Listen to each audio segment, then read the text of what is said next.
Hey, today let's talk about, I think that the younger generation think they got it figured out. Or do they? I'm Generation X, so I'm talking about Generation Z or Gen Z and the millennials. I think they got it figured out working because their mindset is on a whole different plane than what ours is. The way they think, the way they move, totally different.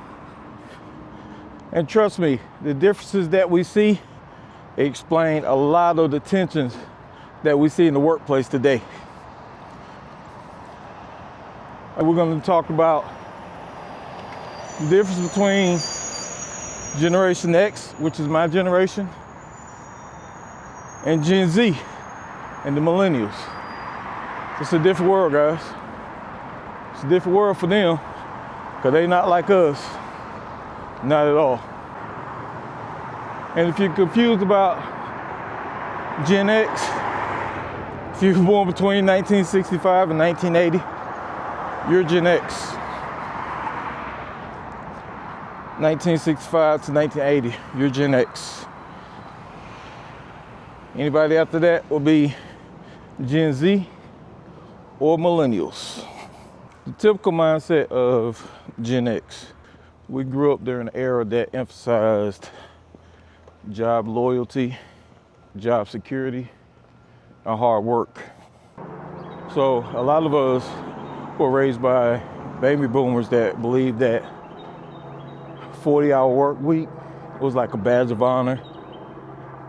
Working for pensions, health care, stability. That was something to hold your chest out about. That's who we were raised by. Not necessarily the mindset of Gen Z or the millennials right now. They were also real skeptical of job hopping or switching jobs, just changing different, from job to job, or scared to leave a job because they felt like you need that stability. You need to be able to stay on that job. You need to be able to work. Again, it was like a badge of honor that they lived by, the baby boomers, which in turn taught us Gen Xers to do that as well. Now, the Gen Z and the millennials, they growing up in a different type culture. Uncertainty, automation, burnout, all those things. Because they have seen us do it and they've seen their grandparents do it. They've seen the Gen X do it and they've seen the baby boomers do it. Many of them have seen their Gen X parents, their baby boomer grandparents work, burn out, miss a whole bunch of life events, which I've talked about that. They don't want that for themselves. I think they kind of got it figured out. And don't get me wrong, when I say I think they kind of have it figured out, I'm not saying that it's 100%, but I think there's to something that the way they think and the way they carry themselves. So the old rules for Gen X was put the time in, work hard, be disciplined, and success will come.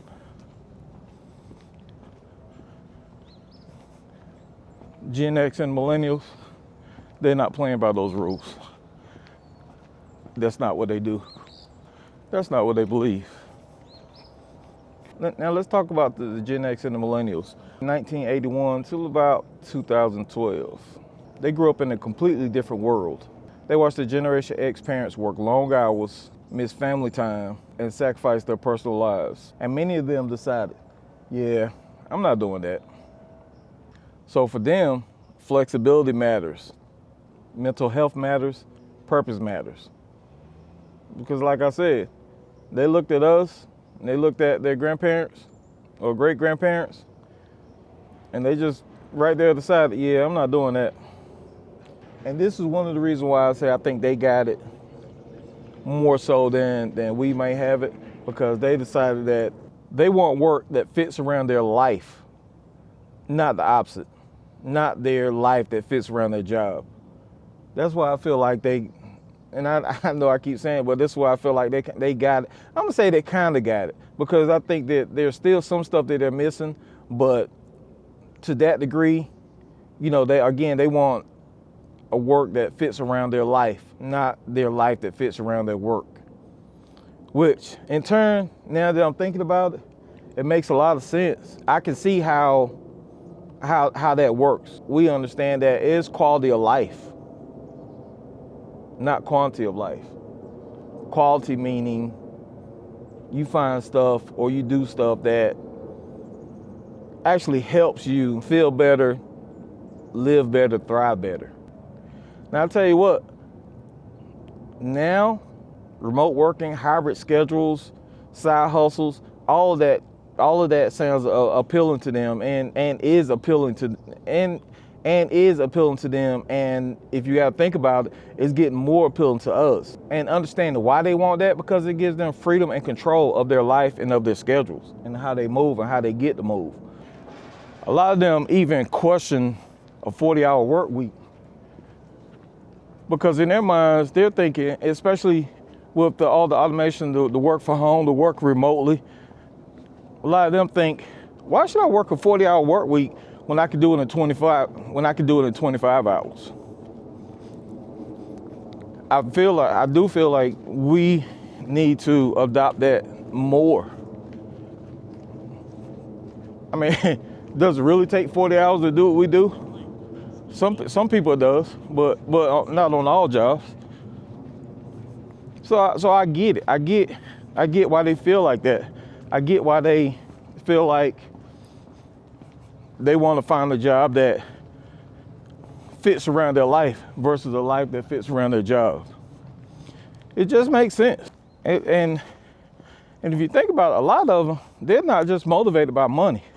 They want meaning, autonomy, and fulfillment in their lives, which in turn, I totally agree and I totally understand with that aspect. Let's stay right there for a minute. Now, I do want to say, and this is why I say they kind of get it, because a lot of them have that mindset, but I feel like if you have that mindset, it's a twofold thing. You can have that mindset, but if you want to work the 25 hours, you need to figure out how to get it done in 25 hours versus 40 hours if you feel like that's not what you want to do. If you feel like side hustles and different jobs are appealing, then you need to figure out what that hustle is or what that side job is. Because truth be told, multiple streams of income is what a lot of people want, is what a lot of people need. And the newer generation, they feel like if I have multiple streams of income, then I'm not just held down at one job doing one thing for one goal. And I feel the same way all the time. Here lately, or here recently, we hear things like mental health days, overstimulation. I feel like, well, the Gen Xers, the baby boomers, they hear that, or we hear that, and we're thinking mental health days. You took a mental health day where you couldn't get out of bed because you were so sick. That's pretty much where we were at. I know mental health days, but if you think about it, the way society is and how demands are so much, mental health days are necessary. We think that mental health days are lazy days. I don't necessarily think they're lazy. I don't think that you should take advantage of them. But every so often you need those days. You need those days to regroup. I feel like we feel sometimes that we get so busy all the time that we just got to be doing. But are we really accomplishing anything by doing that? I don't know. Truth be told, 4-day work week, that's the future. That's the future because, one, all this AI and automation and stuff is cutting out jobs, it's cutting out different things in the workforce that we don't know. 4-day work week may be something in the future. That's just me saying. I didn't get that from anybody, but it just kind of makes you wonder. You know, if they say that before pre-COVID, everybody was going in the office, you know, working 40 hours plus, and then COVID hits, and then everybody's working from home, getting the same productivity done or the same things done from the house, not going to the office. And then, you know, because of some things happening, you know, people want people to come back to the office. But I think that woke a lot of people up, or that gave caution to a lot of people thinking, well, wait a minute, why would I come back in and work? Why would I come back in and work when I could work? I've been doing it from home. Why do we have to go in the office? So the younger generation, I don't think they're anti-work. I think they're anti-burnout. They still want to be productive. They still want purpose, but they don't want to trade their entire life for a paycheck. And I feel like, in a sense, a lot of us Gen Xers have done that. A lot of us have basically traded our life for a paycheck. And don't get me wrong, we still got to get it. We still got to grind. We still got to work. But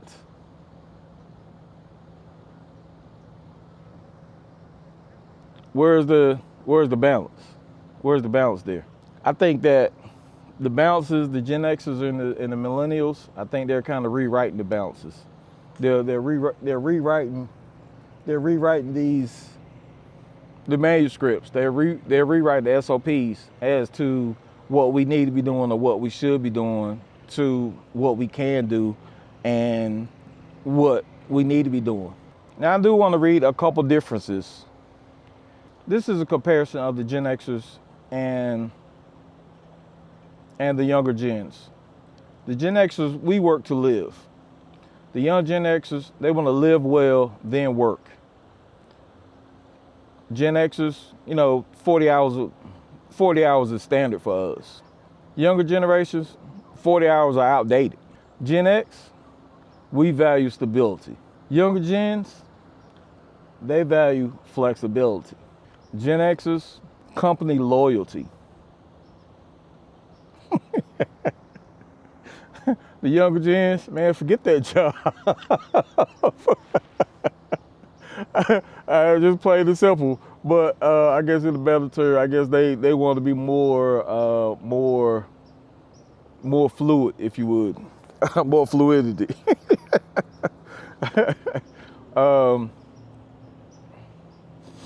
Gen X, work defines success. That's the way we see it. Work defines success.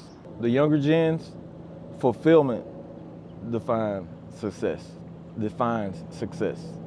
Because they got it. They got it, and we need to get it.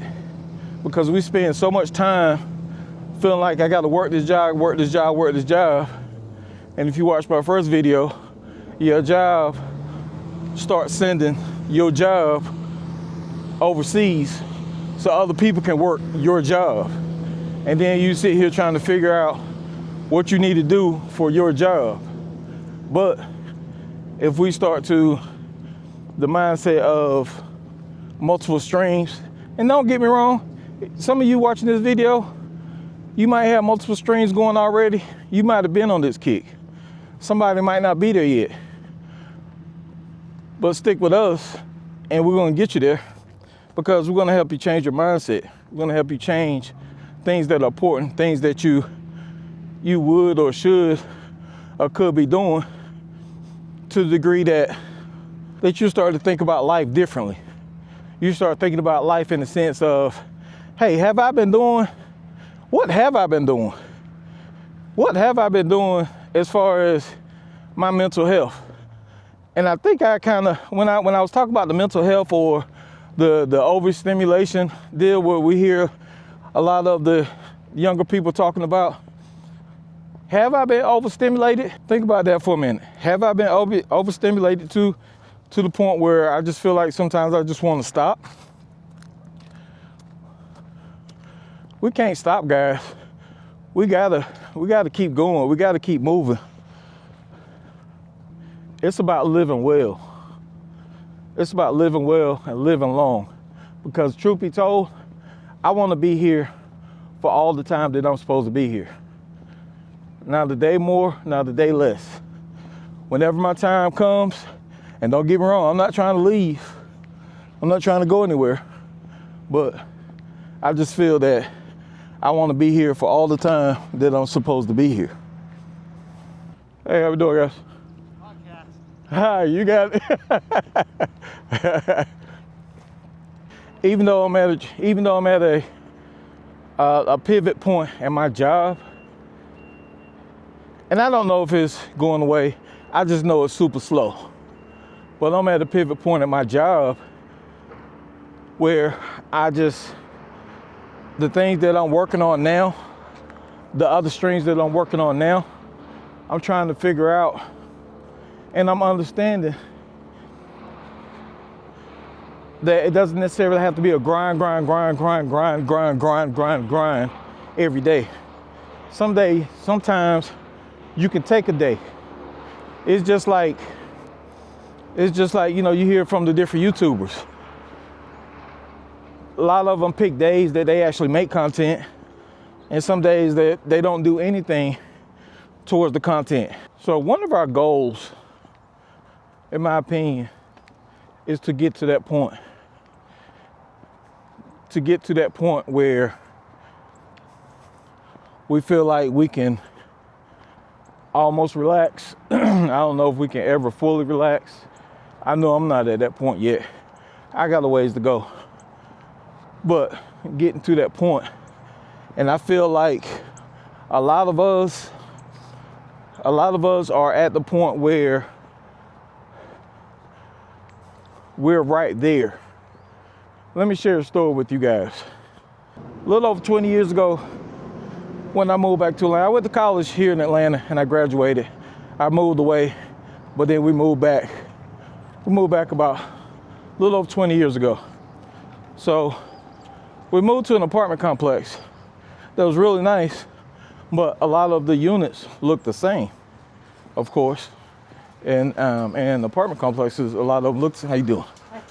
A lot of them look the same. So my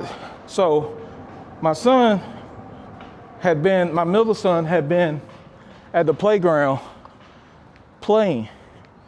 So he was on his way home. He was trying to find his way home.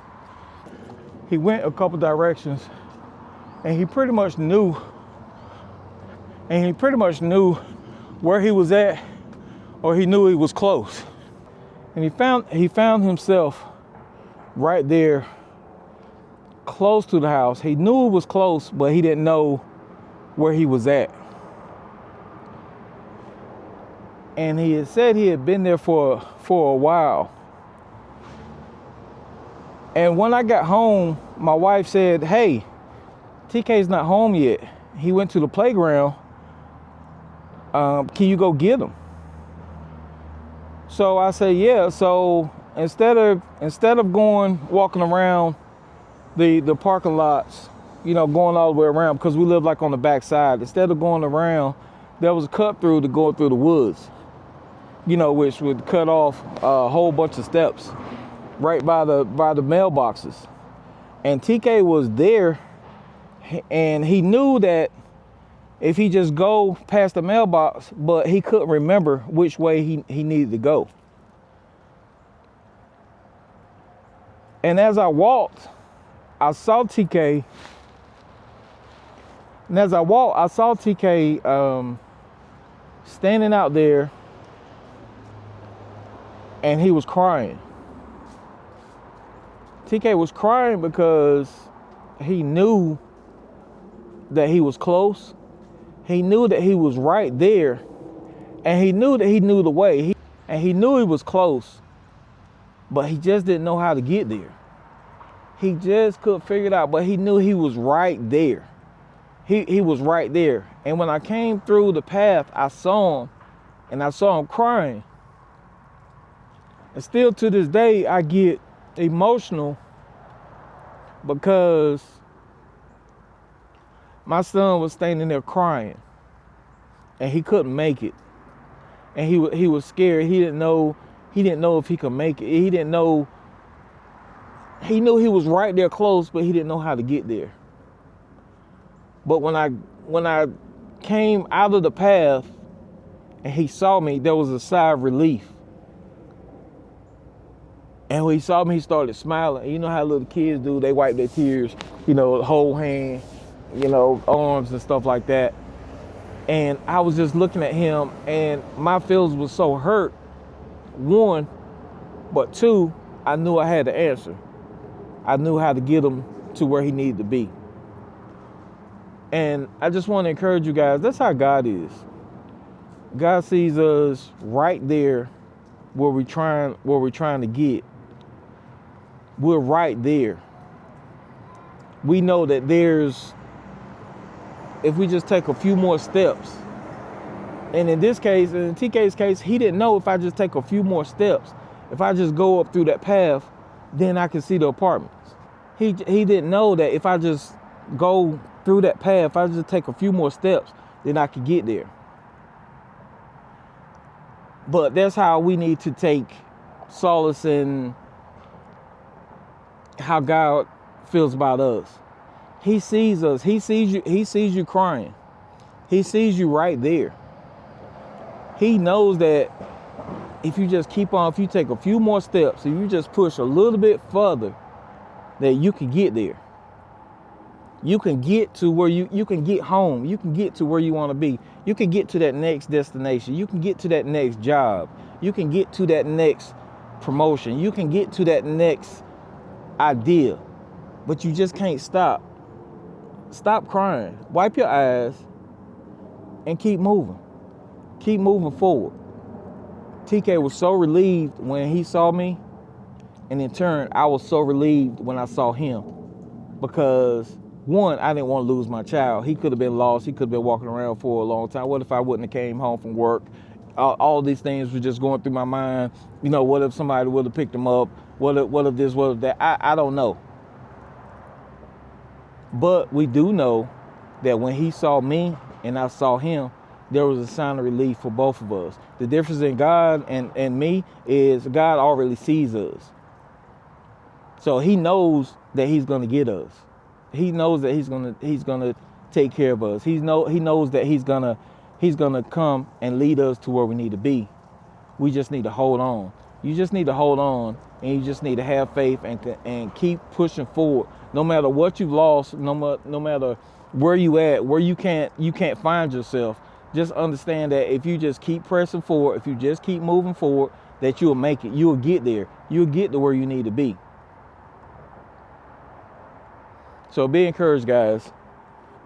If you made it to this point in the video, I say all the time, you must can rock with me, or you must can listen to my slow talking. But guys, thank you for listening to me. I really appreciate it. I really appreciate you tuning into the channel. And I do have an ask. I'm gonna ask that you hit that subscribe button, and also hit that like button and hit that bell so that you'll be notified when I post new videos. We're growing this channel. We just started this channel, but I feel like I have something to say. Like I say in my bio, I feel like I have something to say. And I hope you guys are enjoying this channel so far. My name is Tim. This is Faith in the Pivot After 50. I really appreciate you guys. Until next time.